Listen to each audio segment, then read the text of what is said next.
ാണ് ഇത് 5 പീസ് ശർക്കര ഇത് ഇതിമന്ന് കഷ്ണം മുറിഞ്ഞാണ് 5 മാങ്ങ 1 ഗ്ലാസ് വെള്ളം അത് അടുപ്പത്ത് വെച്ച് ഗ്യാസ് ഓൺ ആക്കുക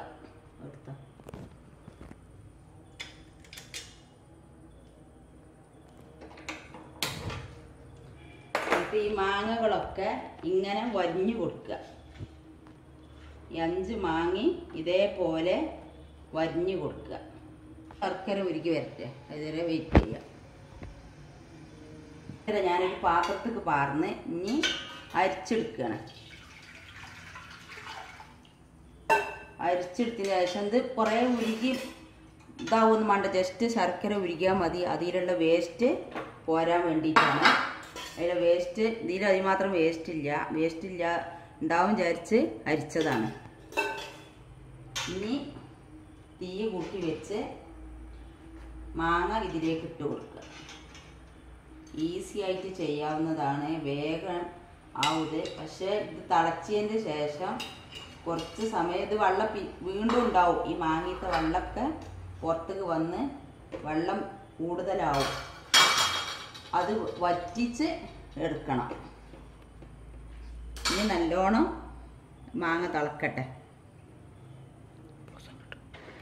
ഇപ്പോൾ ഇത് തിളച്ച് വന്നിരിക്കുന്നു ഇത് ഇനി എന്താണെന്ന് വിചാരിച്ചാൽ ഇനി മൂടി വെക്കരുത് മൂടി വെച്ചിട്ടുണ്ടെങ്കിൽ തിളച്ച് പുറത്തേക്ക് ചിന്നിപ്പോവും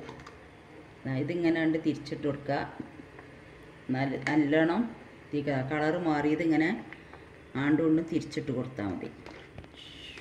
ഇനി ഒരു 10-20 മിനിറ്റ് ചെറിയ തീയിൽ ഇതാവണം അപ്പോഴേ ഇത് ശരിയായി വരുള്ളൂ അപ്പോൾ ഇനി വെള്ളം കൂടി വരും കാരണം ഈ മാങ്ങൻ്റെ ഉള്ളിലത്തെ വെള്ളമൊക്കെ പുറത്തേക്ക് വരും പുളി നല്ലോണമുള്ള മാങ്ങയാണെങ്കിൽ ശർക്കര കൂടുതൽ ചേർക്കണം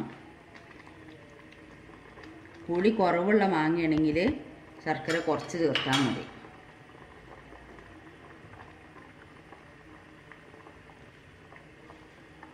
അപ്പോൾ നമ്മുടെ മാങ്ങ അരമണിക്കൂർ ഇതിൽ കിടന്ന് വെന്തു ഇനി ഇതിൽ തന്നെ ഇങ്ങനെ അടച്ച് വെച്ച് 2 ദിവസം ഇല്ലെങ്കിൽ മാക്സിമം 1 ദിവസമെങ്കിലും കഴിയാതെ ഇതെടുക്കാൻ പറ്റില്ല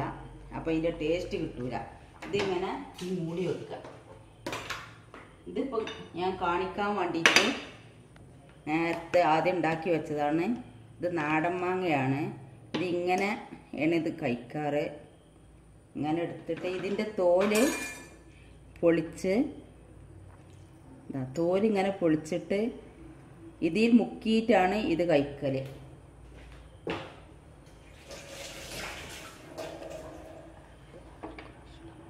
ഇത് എല്ലാവർക്കും ഇഷ്ടമായെങ്കിൽ ലൈക്ക് ചെയ്യാൻ മറക്കരുത്